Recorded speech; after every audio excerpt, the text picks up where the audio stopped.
நேயர்கள் அனைவருக்கும் என்னோட அன்பு வணக்கங்கள். நடிகையர் திலகம் சாவித்ரி தமிழ் சினிமாவோட அசைக்க முடியாத மகாராணியாக வலம் வந்தவங்க. கோடி கோடியாக சொத்துக்கள், எங்கே சென்றாலும் பல்லாயிரக்கணக்கான ரசிகர்கள்னு புகழின் உச்சத்திலேயே இருந்தவங்க தான் சாவித்ரி அம்மா. சாவித்ரி அம்மாவோட கடைசி கால வாழ்க்கை யாருமே நினச்சி பார்க்க முடியாத அளவுக்கு வறுமையிலையும் சோகத்துலேயும் முடிஞ்சிருக்கு.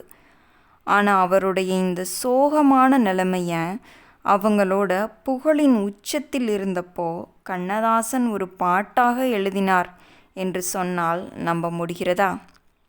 ஆமாம், நம்பிதாங்க ஆகணும். வாங்க பார்க்கலாம். வீடியோவை முழுமையாக பாருங்கள். நம்ம சேனலை சப்ஸ்கிரைப் பண்ணிக்கோங்க, லைக் பண்ணிக்கோங்க. சாவித்ரி அம்மாவுக்கு வாரி வழங்குற குணம் ரொம்பவே அதிகம். தன்னை தேடி வந்து கஷ்டம்னு கேட்குறவங்களுக்கு நகைகளையும் பணத்தையும் அள்ளி அள்ளி கொடுப்பாங்க. ஆனால் அவங்களோட இந்த நல்ல குணத்தை பயன்படுத்திக்கிட்டு பல பேர் அவங்கள ஏமாற்றிட்டாங்க. ஒரு காலகட்டத்தில் பட வாய்ப்புகள் குறைஞ்சு கோடிக்கணக்கான சொத்துக்களை இழந்து ஒரு சின்ன வாடகை வீட்டுக்கு மாறும் நிலைக்கு தள்ளப்படுறாங்க சாவித்ரி அம்மா.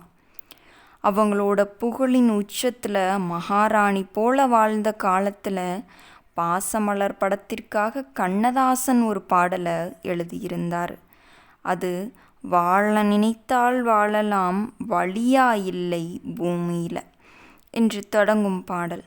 அந்த பாடலின் நடுவே கண்ணதாசன் ஒரு வரியை எழுதியிருப்பார்.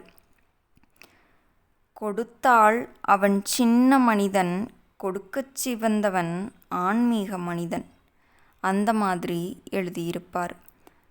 அதுக்கப்புறம் தடுத்தவர் வாழும் காலம் இது, தந்து கெட்டவர்கள் வாழும் உலகம் இது அப்படின்னு எழுதியிருப்பார்.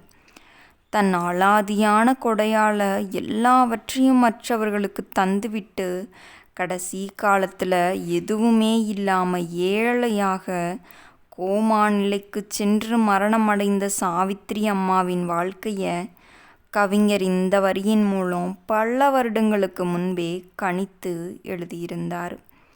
தந்து கெட்டவர்கள் என்று கவிஞரின் வரிகளுக்கு மிகச்சிறந்த உதாரணமாக மாறிப்போனவங்க சாவித்ரி அம்மா.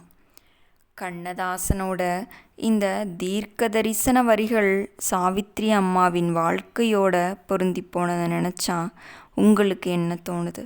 மறக்காமல் கமெண்டில் சொல்லுங்கள்.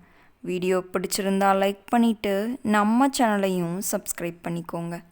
நாளைக்கு சந்திப்போம். நன்றி, வணக்கம்.